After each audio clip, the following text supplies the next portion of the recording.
This has been a real controversial area, so it's a good thing to talk about.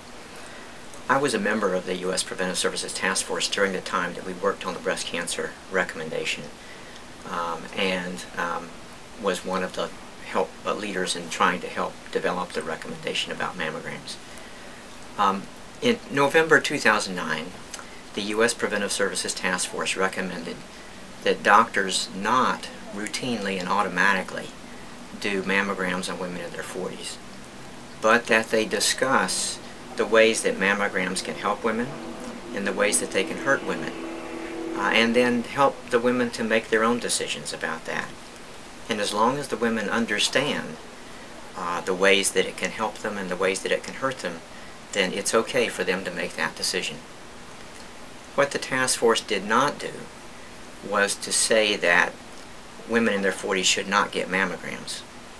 All it said was, gee, there's some ways that mammograms can hurt women as well as help women. And so it's really important for women to understand that. Everyone agrees that women by the age of 50 should start having mammograms. We all believe in mammograms. It's just a matter of when to start, whether to start at 40 or 45 or 48, or whether to wait until 50.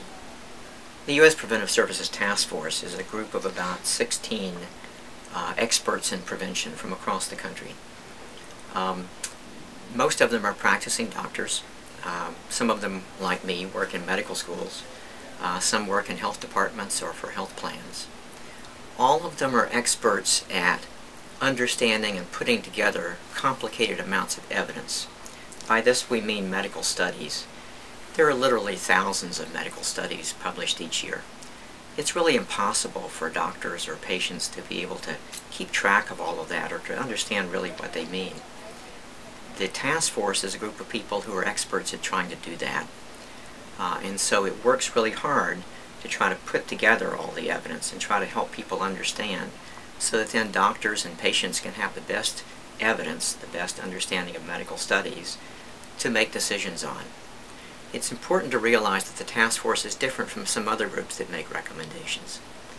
The task force is not an interest group. Members do not get paid for what they do, even though they work pretty hard. And they don't have any particular gain to make a recommendation one way or another way. And that's quite different from some other groups. The task force is very careful about making recommendations. We worked for about 2.5 years on the mammography recommendation. We started by having a university group look up all of the information, all of the evidence about how mammograms can help or hurt women, and put it all together in tables so that we could study it. Then we asked a group of computer experts from across the country, including people doing what we call computer modeling. And we asked them to predict what would happen if women started at 40 or if women started at 50 in having mammograms. We put all that together from both of those approaches, and we could figure out that if women who were in their 40s waited to start having mammograms at 50, that about, if you had 2,000 of those women, that about 5 of them would eventually die of breast cancer. If that 2,000 women started instead at 40 instead of at 50, then it would be about 4 who would die of breast cancer. So that's a difference of about 1. About 1 woman out of the 2,000 would be able to live longer because of starting at 40 instead of starting at 50.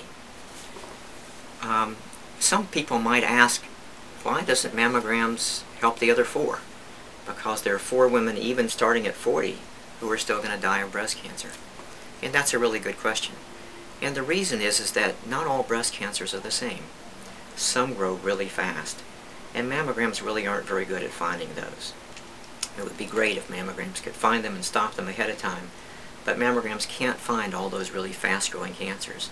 So 4 of those women who would die of breast cancer would still die whether you did mammograms at 40 or 50. So that's an important thing for people to understand, is that not all breast cancers are the same. It's really hard for people to understand how a mammogram could hurt a woman, but it really is possible for mammograms to hurt women. There really are 2 ways that that can happen. The first way is something we call overtreatment. There are fast-growing breast cancers that mammograms aren't very good at finding. but there are also slow-growing breast cancers, and those are the ones that mammograms are very good at finding. The problem is that not all of those slow-growing breast cancers would ever kill a woman. Some of them, in fact, would never even form a lump, so that the woman would never even know that she had breast cancer if she didn't have a mammogram. We do treat all the women with slow-growing breast cancer even if we find them, and that's because we don't understand enough about cancer to know which ones are the ones that are going to hurt women and which ones aren't. And so they all get treated. And so, but for women who are never going to have troubles with the breast cancer, those women get treatment that they don't really need. And so that's the problem. Let's say we took those 2,000 women that we talked about before. Of those 2,000 women, if they started having mammograms at 40 instead of waiting until 50, that between 2 and 6 of them would have treatment that they didn't need during that 10 years between 40 and 50. So that means then that one woman would be able to live longer because they had started at 40, but 2 to 6 women would have treatment that they didn't need because of that. There's another way that mammograms can hurt women, and that's something that we call false positives, or what some women call false alarms. And the way that this happens is that a mammogram finds an abnormal finding, and that finding is not breast cancer. In fact, it's not even disease, it's just a difference in the breast. But of course the woman has to go back in for more testing to make sure it's not breast cancer. Usually they're just other tests, but occasionally it even has to be a biopsy, a needle that's stuck in the breast. And then the woman is found not to have breast cancer. Now, a lot of women don't have any problems with this. They go in for the extra tests and they're told that they don't have breast cancer and they feel good about it, and that's the end of it. But not all women are the same. There are some women who are bothered by it, who are frightened by the worry about breast cancer, who have some sleepless nights, sometimes even after they're told that they don't have breast cancer. And the problem of false alarms is an important one because it happens so often. Of those 2,000 women that we talked about before who started having mammograms at the age of 40 instead of 50, over that period of 10 years between 40 and 50, about 1,000 of them, about half of them, would have at least one false alarm. It's important to understand that some women don't have any problems with this.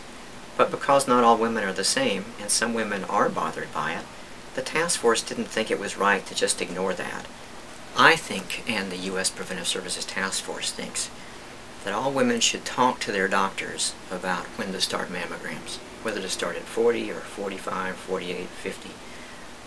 It's important for them to understand the possible ways that mammograms can help women and the possible ways that mammograms can hurt women. So that's an important thing, is just to understand those things. The second thing to do is for patients, for women in their 40s, to talk to the doctors about making a decision for themselves about when they should start having mammograms. Again, whether to start sometime in their 40s or whether to wait until 50. Remember that even the U.S. Preventive Services Task Force, all of us agree that women from 50 to 74 who are healthy should have regular mammograms. This issue has to do about when to start having mammograms, whether to do it at 40 or to start at 50. We all hope that in the future we have better research to find better evidence about ways to take care of and fight the terrible problem of breast cancer. It really is a huge problem in this country, and we all support the research that needs to be done to improve the ways that we treat and deal with this problem. But until then, it really is important for women to understand, talk to their doctors, understand the possible ways that mammograms can help and hurt women, and to make a decision for themselves. That's the recommendation of the U.S. Preventive Services Task Force and myself. Thank you.